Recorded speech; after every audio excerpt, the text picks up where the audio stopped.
Hi, it's Nikki here from Happy Hormones for Life. Today I wanted to just talk to you about the benefits of being outside in summer. We're in the middle of summer.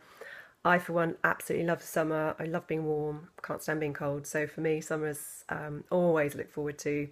And I love the long days and the extra light that we get. And there's a reason for that. There's a physical reason that many of us do better in the summer. There's several actually. I just wanted to talk you through what's happening in your body on a physical level when we get this extra light in the summertime. So sunlight or daylight even stimulates your serotonin, which is your happy hormone. We know that. I know that's why often it makes us feel good. And often when light is suppressed in the winter, it's getting dark at like 4 o'clock, we can get SAD, seasonal affective disorder, and that's just because our body's just not getting enough sunlight. It's not making enough serotonin, and it can make us feel really down. And of course, the opposite of that is the darkness stimulates melatonin, which is your sleep hormone, and it's actually made from serotonin. So if you're not making enough serotonin during the day, it's actually quite hard for your body to make enough melatonin, and then your sleep's affected too. So we have this kind of vicious cycle. Sunlight also, we know, gives you vitamin D. It's the UVB rays in the sunlight then convert to vitamin D in your body. And we know all about vitamin D. I think I did a blog post on this for last month. And because it's such an important, it's actually a hormone, not a vitamin. So it's in my realm of hormone health. And it's so important, impacts all your hormones, but in particular, it's so important for your immune system. It's your major immune regulator. So if you're deficient in vitamin D, you're going to be susceptible to more infections, more colds, and more chronic disease because vitamin D regulates all those things. Vitamin D is also so important for your bones, and if you're getting over 40 or over 50 and you're going through menopause, then your bone health is absolutely paramount because your estrogen levels are declining, and estrogen is important for your bones, but so is vitamin D. So if you're getting enough vitamin D, you're going to limit that damage a little bit. It's really important for your brain health as well. A lot of vitamin D deficiency can cause mood swings and low mood, anxiety, things like that, because it regulates your brain health. What else does it do? Oh, it impacts your metabolism too. So it can impact your weight, your mood, your energy as well. So vitamin D is incredibly important. So what happens with sunlight is it hits your body and then the body converts it. You can only do that if your body is exposed to sunlight. So when we slap on factor 50 or any kind of sun cream, we're blocking that absorption. If we're sitting in the shade, if we're covered up, we're also blocking that absorption. So the only way to get vitamin D is to actually expose your skin for a good 15 to 20 minutes, direct sunlight. Obviously you don't want to burn, so if you're going pink, then stop. But you want to get that exposure because that's the only way you can get your vitamin D. Now, if you can't do that for any reason, if you've got a skin condition or you get prickly heat or you don't like sitting in the sun for whatever reason, then you're going to need to supplement. That's the only other way to get enough vitamin D. I've done a blog on this, so go check it out. It's also on my website, happyhormonesforlife.com. All the different dosages of supplements, how to get tested, all of that stuff is in there, so I won't go through that now. Sunlight can also help with skin conditions like psoriasis and eczema. You know, a lot of people that go out, they have bad psoriasis or eczema, go on holiday and come back and it's gone.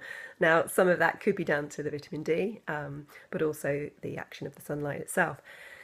You're more likely to spend time outside when it's summer and there's daylight, obviously. So all that exposure to nature is super beneficial for us. We spend far too long indoors, and when we get outside into nature especially, it reduces your stress hormones, it boosts your mood, and it's incredibly beneficial for you.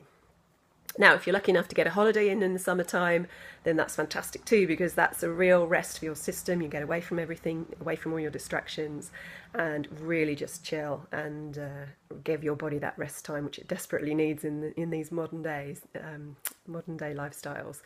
So what I'd say about that is enjoy it as much as you can. Try and take a complete break from work and gadgets, because it's often the case that we take phones with us, take laptops with us, and we carry on working, which is not the point of a good holiday.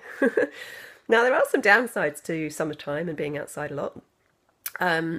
Those long days, we often kind of drink too much. So those long summer evenings can lend themselves to a few extra glasses of wine or more socializing.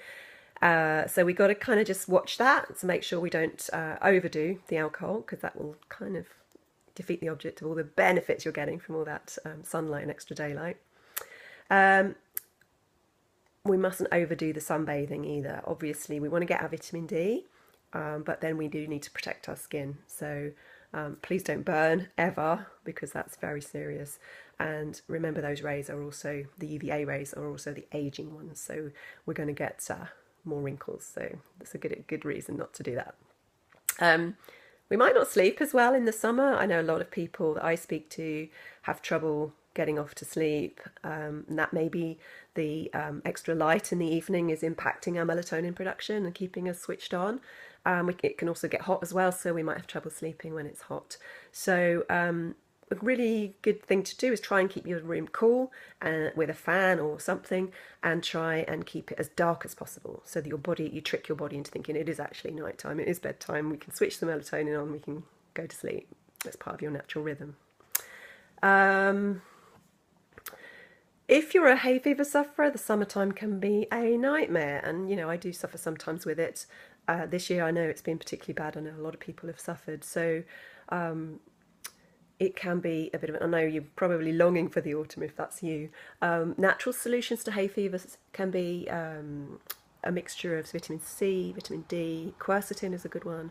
That you find it naturally in onions, but probably not enough, and you don't want to be eating loads of onions. You can get it in supplement format. And turmeric. They can all help reduce the symptoms because they're anti-inflammatory too. And the other thing to watch out for is, we eat outside a lot in the summer, and we often have barbecues. I know I love a good barbecue. And what can happen is with barbecues, especially if the men are cooking it, they tend to burn and char the food.